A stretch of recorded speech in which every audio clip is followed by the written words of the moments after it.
Today I'm going to unbox this very rare and vintage TI-30. You can't find these anymore. I'm just joking. These are like one of the most common calculators that you can find. But I came across one that was completely boxed in with the seal. Look at that. Sealed up. So I wanted to just do a little bit of some unboxing. Last time I bought a TI-30 was 16 years ago, and I still use that exact one today in my classes. It's green, it's awesome. If something happened to it, I'd be very upset. But I came across this new one here at school, so I figured, you know what, let's just do an unboxing. And as soon as I hit record, I realized that I don't have anything sharp to open this. So I found a tray to an eraser board, a little bit of a sharp edge there. So I'm going to try to pierce this with that. I think I got it. Let's see. Oh, I got it. Nice. Let me get the other side here.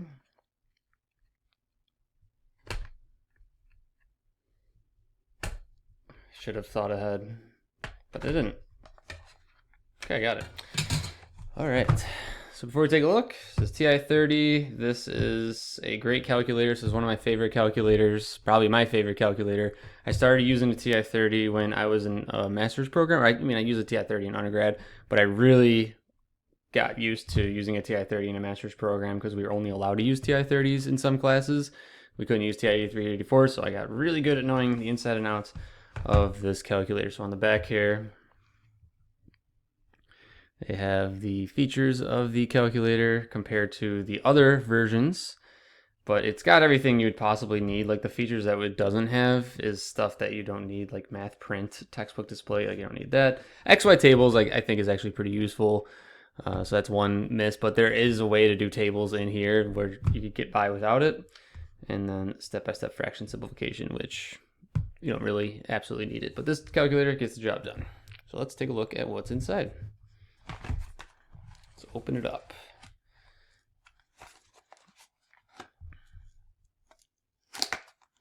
Oh, I missed a little bit. Let me get my edge here. My very sharp eraser or marker board edge. Okay, I think I got it now. There it is. Unboxing a TI-30. Oh, there it is. There's the TI-30. What does it come with inside the box? There's the manual, giving you a nice QR code. Definitely didn't have a QR code when I unboxed this 16 years ago.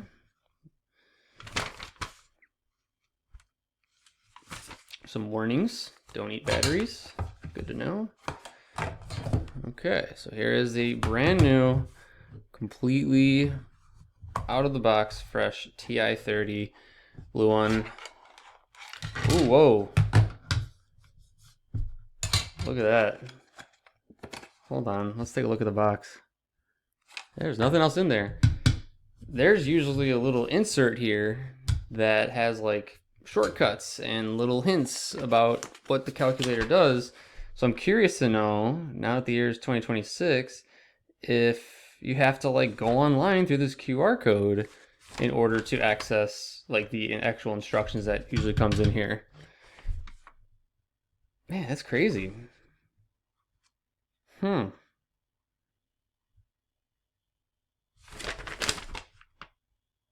I would guess that you'd have to go on to this QR code and learn it yourself and figure it out. Wow. I remember in high school, like these inserts weren't allowed to have them. You couldn't have those little inserts because they had all the ways of doing all the problems and stuff, and that was cheating. So here it is, turned on. Let's get a little zoomed in look here. Turn my lights a little bit better. So yeah, it's a TI-30. There's really not much to say other than here is a great, amazing calculator that if you don't have one of these, definitely get one. One feature I do want to actually take a moment here and explain, because this drives me crazy when I see students that don't know how to do this. In a TI-30, you can recall previous answers. So if you're doing a problem, like let's say 56 times 2, and you get an answer of 112. You can then type in a new sequence. So like let's say we do 854 minus, and then we want to subtract that previous answer. If you hit the second key, and then you hit answer, it pulls up, it does 854 minus whatever our previous answer was, and then you could hit equals, and then you could keep sequencing off of that. You could even like store it with the STO, you could store your answer and then recall it later, but the feature of being able to recall a previous answer is so useful and saves you so much time that I always teach my classes how to do it. I used to do it a lot more, but I kind of just gave up over the years because it was almost not worth my time, because it's just kind of like it's like learning a new skill almost, of learning how to use one of these calculators. So it's just, do you take the time and actually learn how to use it? But this is pretty standard. I might have actually, ooh, I do. So I have a TI-30, another one. This is like very, very old TI-30. This is probably like 2010 TI-30. And it looks almost exactly the same. Like, I'm not seeing anything glaringly different. Like, obviously the keys are a little bit different.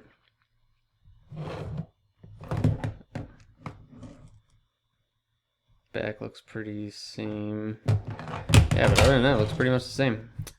So very good. So here's a TI-30. I would highly suggest getting one of these. You can go up through previous entry points, and I just open it up so there's not a whole lot. But if I keep on doing things like, let's say 1, 2, 3 times 1, 2, 3, and then I can go back, divided by second answer, 1. Answer divided by answer. Another feature I just thought of is that it has trig functions here. It has all your trig functions, sine, cosine, tangent, and then it also, so I wanted to just mostly go over some extra features on this calculator that are really nice. F to D stands for fraction to decimal, so you can convert fractions to decimal or decimals to fractions.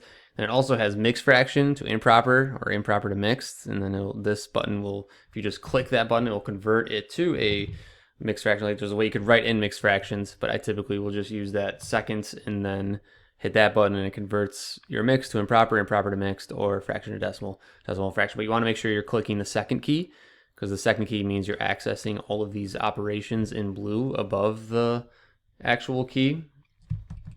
Another cool thing about this calculator is that it actually does statistics. So if you see right here, it says data, stat, var, exit, stat. So if you click second stat, and you have some options here, so 1 var, 2 var, and then clear data. So if you hit like one variable, and then you click, so right now it's in stat mode. I don't know how well, there's like a weird reflection right there. It's in stat mode. So it says stat at the bottom. So when I'm in stat mode, I can click data, and then I could type in data. So 4, and then the frequency, 4 appears once, and 7, frequency once, 2, frequency once, 3, frequency once, and then let's just say 1. And then I could click stat var, this button right here, and it will calculate a lot of information for me. So the sample size, X bar is the sample mean, some standard deviation information here, if you're familiar with statistics, the sum of your X's, the sum of your X squareds, and then that's it. So it gives you quite a bit of some information here that you can pull from. And after that, you know, you got your trig functions, you have you could take any root that you want to take.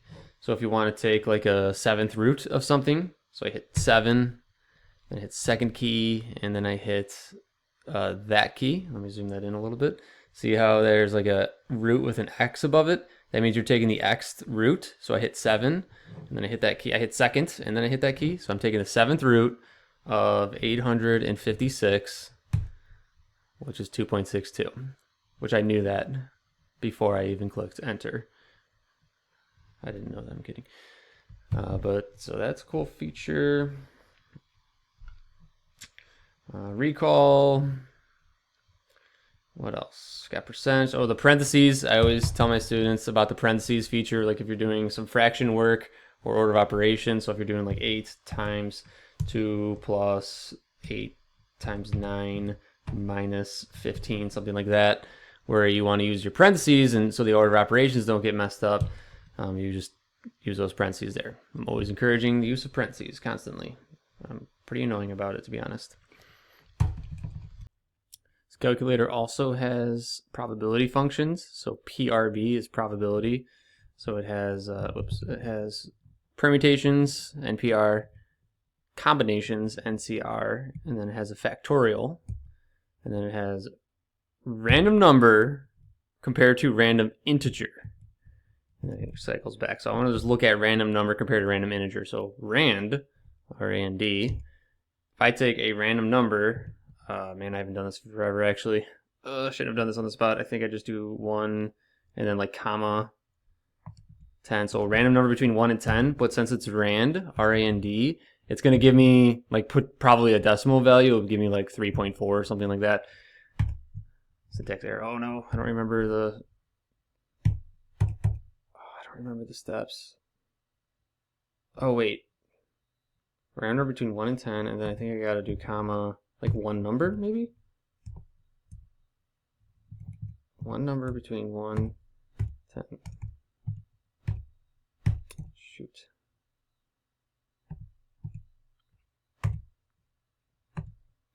Let's get out of stat mode, maybe that's it.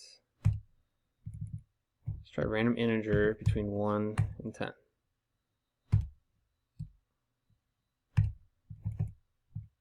Oh, I know what I did, hold on. Yeah. Random is just a random number.